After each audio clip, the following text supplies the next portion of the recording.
melalui pergumulan, nggak mungkin saudara, nggak mungkin. Oh dia melayani saya, oh dia memperhatikan saya sementara saya sudah ada istri. Mau tertarik, kan bergumul, ya, ikut nggak atau ya bergumul. Dan di dalam pergumulan itu, saya bertanya Tuhan, kalau ini saya lakukan, apakah ini untuk memuaskan nafsu saya? Orang yang hanya memuaskan nafsunya sendiri, pasti dia menyingkirkan orang lain. Orang yang memuaskan kesenangannya sendiri, pasti dia tidak memperdulikan siapapun, baik istri, suami, ataupun anak-anak. Saudara, saya punya family di Solo tuh saudara, hobinya mancing saudara.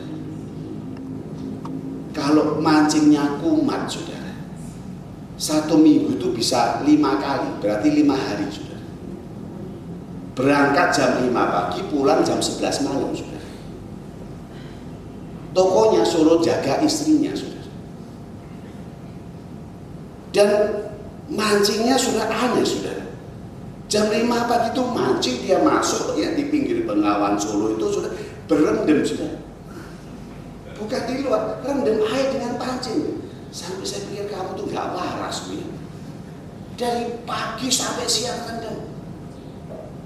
Kamu tuh kepengen ikan berapa sih? Tak belikan 10 kilo bro. Oh bukan itu nak.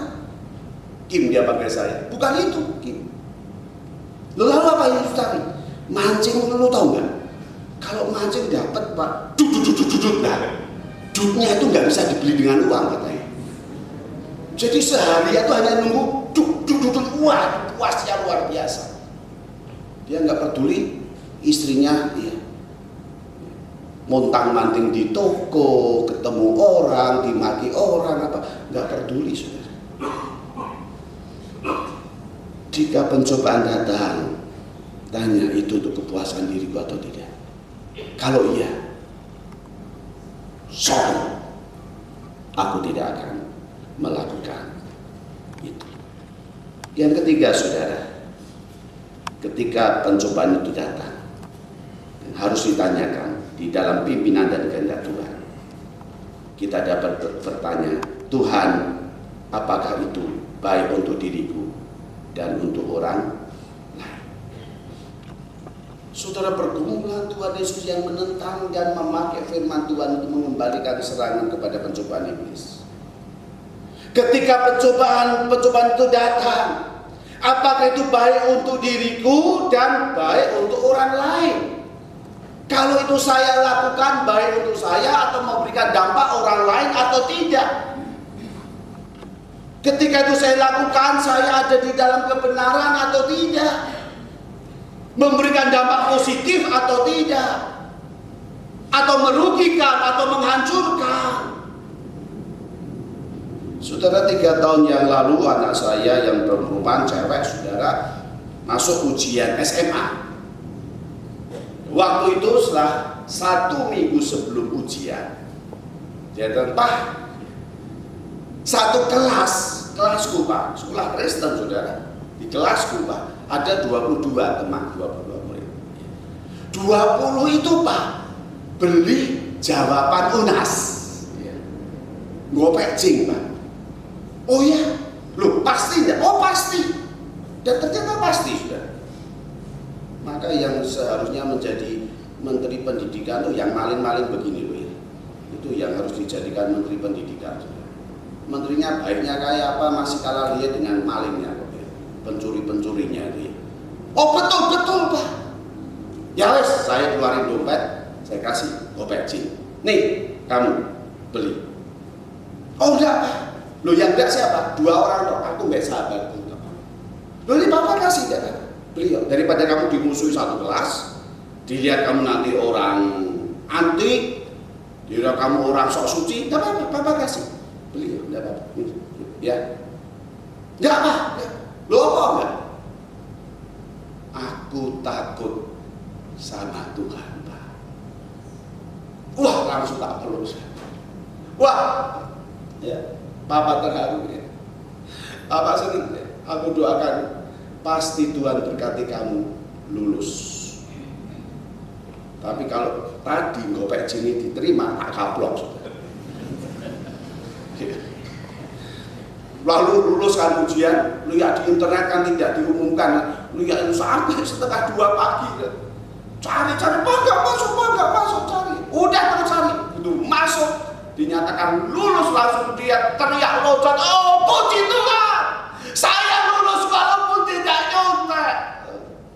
Oh saudara, kalau ayo kita berdoa, makasih Tuhan, jaga anakku seluruh hidupnya takut akan Tuhan, dan diberkatilah orang yang takut akan Tuhan.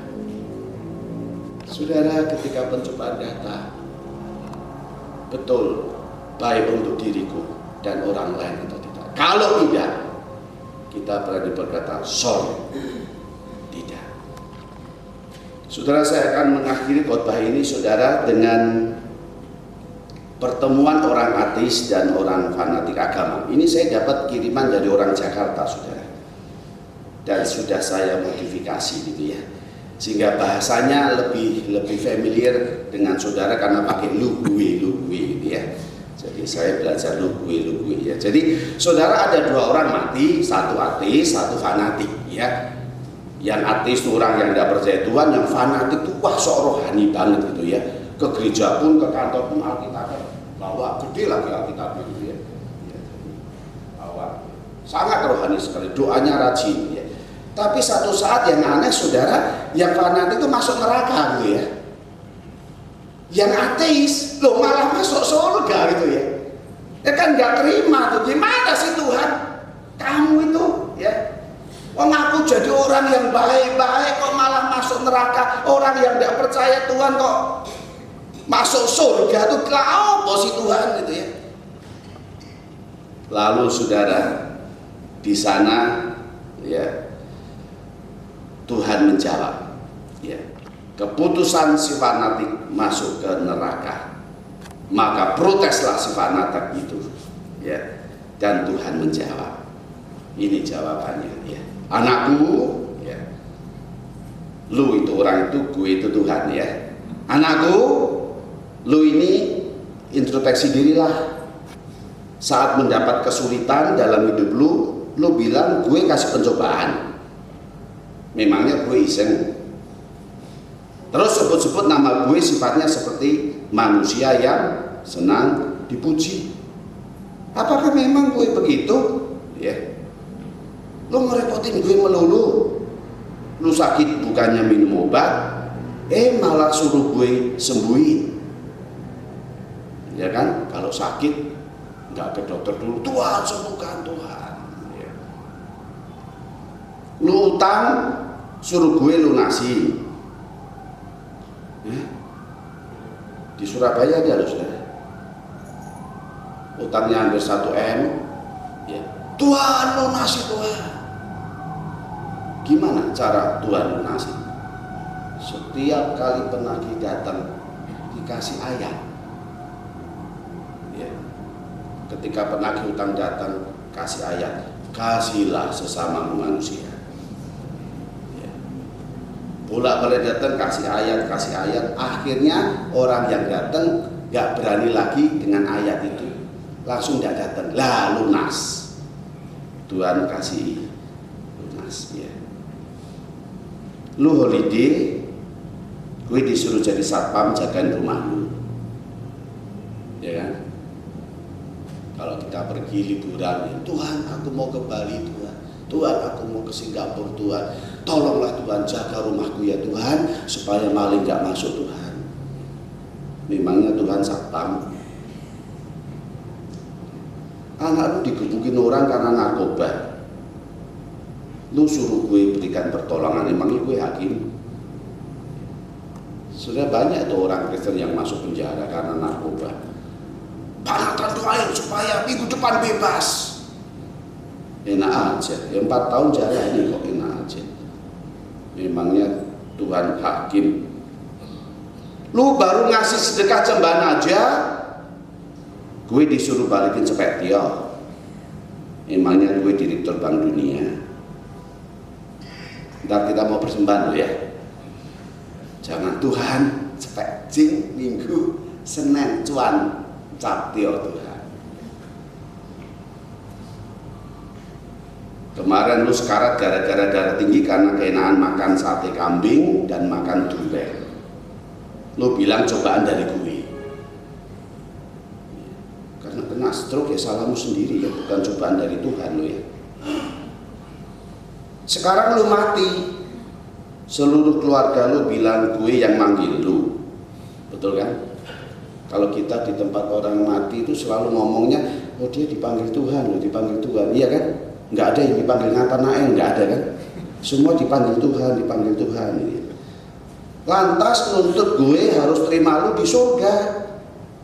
Sekarang lu kesini mau apa?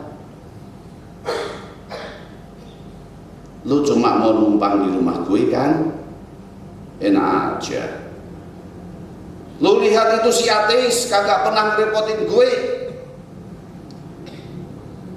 Tiap hari kerja berat, kesulitan hidup dihadapi dan dijalani dengan gunain akal budi yang udah gue bekalin ke dia. Meskipun dulu si ateis itu belum tahu gue, tapi sekarang dia pasrah, gak nuntut apa-apa menghadap gue sebagai Tuhannya. Hatinya tulus, tanpa pamrih. Sebelum dia mati, si ateis cari gue karena dia takut mati. Dia minta ampun, kagak kenal gue. Gue benar-benar dijadikan Tuhannya. Ya jelas, gue pilih dia daripada lu yang beragama. Tapi kakak ngerti maunya gue apa. Percuma lu ngaku anak gue, tapi gak pernah jadi kayak gue. Kamu rajin, kamu setia, beribadah berdoa, tapi kamu tidak ngerti apa maunya gue. Lu gak pernah jadi kayak seperti gue. Lu sama gue kagak ada mirip-miripnya. Jadi sorry lah ya, tempat lu kagak pantas di surga, tapi di neraka. Bagus ya. Sangat menggetarkan hati saya. Ketika baca ini, saya ingat ini. Mari kita baca sama-sama. 2, 3. Pada hari terakhir, banyak orang akan berseru kepadaku, Tuhan, Tuhan, bukankah kami bernubuat demi namamu, dan mengusir setan demi namamu, dan mengadakan banyak mujizat demi namamu juga. Pada waktu itulah, aku akan berterus terang kepada mereka, dan berkata, aku tidak pernah mengenal kamu. Enyalah daripadaku, kamu sekalian membuat kejahatan. Oh saudara, takut saya. Tuhan, biarlah aku kenal hatimu Tuhan. Biarlah aku jadi anak Tuhan, kenal kehendakmu Tuhan. Biarlah aku jadi anak Tuhan, mengerti apa yang Engkau mau dalam hidupku untuk aku lakukan Tuhan. Jangan biarkan aku ketika satu saat aku pulang dan bertemu dengan Engkau, enyahlah Engkau, Nathanael, aku tidak kenal Engkau. Jadikan aku hamba